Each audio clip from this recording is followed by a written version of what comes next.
வணக்கம் இந்தியா நியூஸின் காலை தலைப்புச் செய்திகள். செந்தில் பாலாஜியை காவலில் எடுக்க அமலாக்கத்துறைக்கு அனுமதி.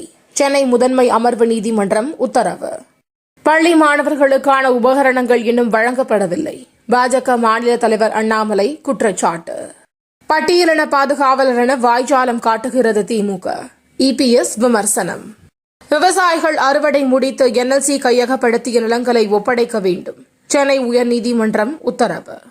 நெல்லை மாவட்டத்தின் பல்வேறு கிராமங்களில் குடிநீர் தட்டுப்பாடு என புகார். மாவட்ட ஆட்சியர் அலுவலகத்தை காலி குடங்களுடன் முற்றுகையிட்டுள்ள கிராம மக்கள். எல்லை தாண்டி மீன் பிடித்ததாக புகார். தமிழக மீனவர்கள் 10 பேரை கைது செய்தது இலங்கை கடற்படை. எதிர்ப்பில்லாமல் ஏற்றுக்கொள்வதற்கு ஹிந்தி என்ன குழந்தையின் முத்தமா? மத்திய உள்துறை அமைச்சர் அமித்ஷா கருத்துக்கு கவிஞர் வைரமுத்து கேள்வி. சொத்து குவிப்பு வழக்கு.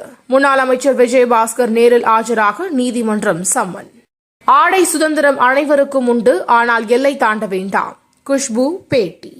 மணிப்பூரில் கலவரத்தை கட்டுப்படுத்த மாநில அரசு அனைத்து நடவடிக்கைகளையும் எடுத்து வருகிறது. மணிப்பூர் வன்முறை தொடர்பான வழக்கில் உச்சநீதிமன்றத்தில் மத்திய அரசு வாதம். 4 மாதங்களுக்கு பிறகு நாடாளுமன்றத்திற்குள் நுழைந்த ராகுல் காந்தி. காங்கிரஸ் கொண்டாட்டம். சந்திரயான் 3 செயல்பாடு திருப்திகரமாக உள்ளது. இஸ்ரோ தலைவர் சோம்நாத் பேட்டி. தமிழ்நாட்டில் இன்று வெப்பம் உயர வாய்ப்பு. வானிலை மையம் தகவல். ஐசிசி உலகக்கோப்பையுடன் இந்திய கேப்டன் ரோஹித் சர்மா. இணையத்தில் வைரலாகும் புகைப்படம். சன்ரைசர்ஸ் அணியின் புதிய பயிற்சியாளர் டேனியல் விட்டோரி நியமனம். தினந்தோறும் காலை தலைப்புச் செய்திகளை உடனுக்குடன் தெரிந்து கொள்ள வணக்கம் இந்தியா நியூஸுடன் இணைந்திருங்கள்.